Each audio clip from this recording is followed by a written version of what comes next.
यह संसार कर्म भूमि है। यहाँ कर्म और कर्म के फल में बड़ी सुव्यवस्था है। बहुत पुरानी बात है।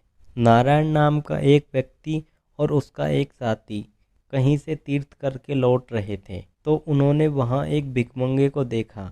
भिखमंगे को देखकर नारायण के साथी ने उस भिखारी से पूछा, अरे भाई, ये तेरी दोनों टांगे कैसे कटी? एक्सीडेंट में कटी कि क्या हुआ? एक्सीडेंट से दोनों बराबर इस ढंग से तो नहीं कट सकते। तू युवक है, लड़का है, इस उम्र में तेरी दोनों टांगे कैसे कटी? युवक ने आंसू बहाते हुए कहा, साहब, मैंने अपने हाथों से ही ये दोनों टांगे काटी हैं। यह सुनकर नारायण का वह साथी चकित रह गया।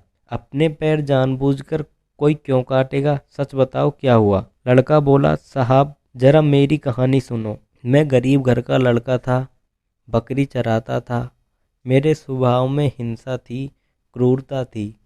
कोई जीव जंतु देखता, पक्षियों या जानवरों को देखता तो पत्थर मारता। जैसे शैतान छोरे निर्दोष कुत्ते को देखकर पत्थर मार देते हैं, पक्षियों को पत्थर मार देते हैं, ऐसा मेरा शौक था। जंगल में बकरियां चर रही थी, कुल्हाड़ी मेरे कंधे पर थी। मैं इधर उधर घूमता फिरता घनी झाड़ियों की ओर निकल गया। वहाँ एक हिरनी ने उसी दिन अपने बच्चे को जन्म दिया था। मुझे देखकर मेरी कुल्हाड़ी और क्रूरता से भयभीत हिरनी तो प्राण बचा के भाग गई, बच्चा नहीं भाग सका। मैं इतना क्रूर और नीच स्वभाव का था कि मैंने अपनी कुल्हाड़ी से हिरनी के नवजात बच्चे की चारों टांगे घुटनों के ऊपर से काट डाली। उस समय मुझे बड़ा मजा आया और कोई देखने वाला नहीं था, तो मैं मनी मन खुश होकर वहां से आ गया। यह मुझे अब पता चला, वहां कोई नहीं था, फिर भी कर्म का फल देने वाला ऊपर वाला जरूर था।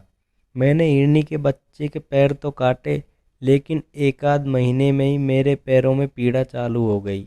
मैं इलाज करा करा के थक गया। माँ बाप जितना पैसा लगा सकते थे उन्होंने लगाया और मुझे हॉस्पिटल में लेकर गए। हॉस्पिटल में जाने के बाद डॉक्टरों ने कहा कि अगर लड़के को बचाना है तो इसके पैर कटवाने पड़ेंगे, नहीं तो ये मर जाएगा। मैंने दोनों पैर कटवा लिए साहब। मैंने अपनी टांगे अपने आप ही काटी हैं। जब हिरण के बच्चे की टांगे मैंने काटी, उस समय किसी ने नहीं देखा था। फिर भी उस समय सबके कर्मों का हिसाब रखने वाला, सब कुछ देखने वाला परमात्मा था। 2 टांगे तो मेरी कट गई, 2 हाथ कटने बाकी हैं, क्योंकि मैंने उसकी 4 टांगे काटी थी। मेरी टांगे जब कट गई तो मैं किसी काम का नहीं रह सका। घर वाले मुझे इस तीर्थ में भीख मांगने के लिए छोड़ गए हैं। कोई किसी का नहीं है। यह स्वार्थ का जमाना है।